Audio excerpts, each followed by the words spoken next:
Нам предлагали установить памятник в массиве Сары-Су, где проживает крымско-татарское население. Но позиция орггруппы была такова, что Медиев личность историческая, он жил и творил в начале 20 века. Там, где он работал, здания эти сохранились до сегодняшнего дня, поэтому наше предложение, наша позиция была такова, что памятник должен быть установлен в исторической части города.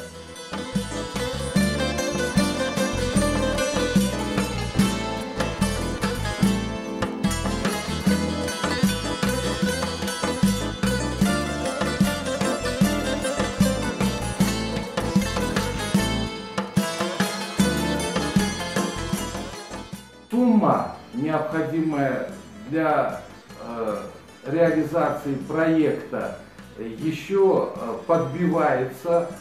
После того, как будет утвержден проект, будет и определена окончательная сумма.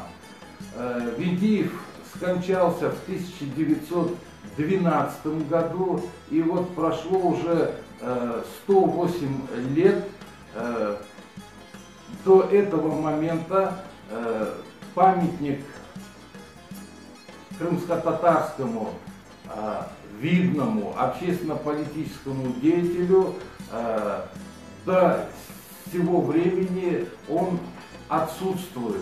Поэтому предоставлена возможность реализовать данный проект, и я призываю крымско-татарскую общественность активно включиться в работу.